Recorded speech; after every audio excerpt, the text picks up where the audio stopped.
Mike Campos recently went on his podcast listing his biggest relationship red flags. But the way he says it, it almost sounds like he's throwing shade at his ex-wife, Jacqie Rivera.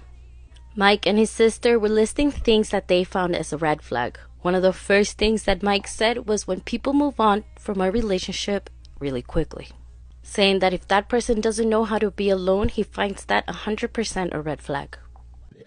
People say like, oh, estás tirando piedras. No tiramos piedras, no tiramos piedras. Todo es directo, todo es realidad de lo que pasa en la vida. I've seen many relationships, they end one and they quickly jump to another. End one and quickly jump to another.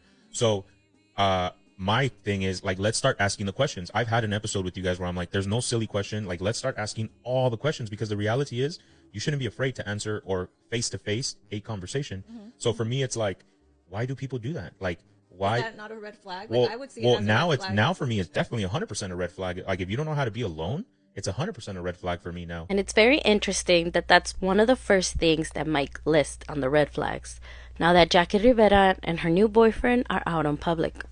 And how many critics Jacqie has faced since starting her relationship, saying that she moved on too fast after her and Mike's separation.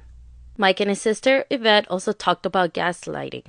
Mike gives an example about asking who someone was texting, which I'm guessing it's a reference to one time that he asked Jacqie who she was texting.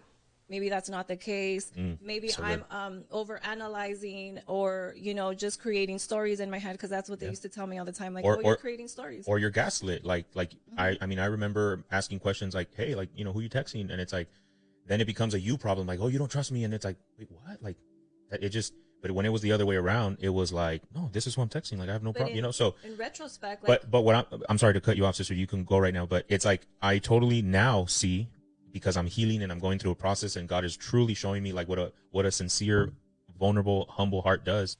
Is it me, or was he like low-key gaslighting his audience as he was talking about gaslighting? Anyways, Mike also says that he ignored red flags, but now that he's healing, he thinks that he gave it his all and did nothing wrong. Which kind of sounds like self-victimization. Kind of new. That's not right. But you really do ignore it. Like, and it's like, that's mental. At least you feel that way. But then you understand, as you continue to heal, you loved con todo. Like, tú entregaste todo. Like, you didn't do anything wrong. You trusted. It's like the previous episode. The only person you cheat is yourself. So it's kind of like when that healing happens, you understand like, oh, so this isn't a me thing. I'll just continue to heal the areas that I need to heal. Finally, he says that it's a huge red flag to him when someone won't have a one-on-one conversation or closure. In other words, if you don't sit down and talk, you must be guilty of something. That's another form of pressure. Demanding access and control to even after the relationship ends is a red flag itself.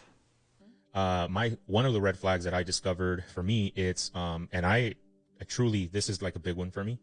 It's not being able to face someone, like not being able to have like a genuine one-on-one conversation, because for me that's a red flag, because it's like, why can't you talk about it? Why is it something that we need to like, it ends and we have to like, nope, like we're not touching that. And it's like, why? Even as deep and as personal as it can get, like, why? Like it shouldn't. El que nada teme, nada debe. Yeah. From listening to Mike's podcast, what I got from it is that it sounded like he was describing the rules that he wanted Jacqie to follow.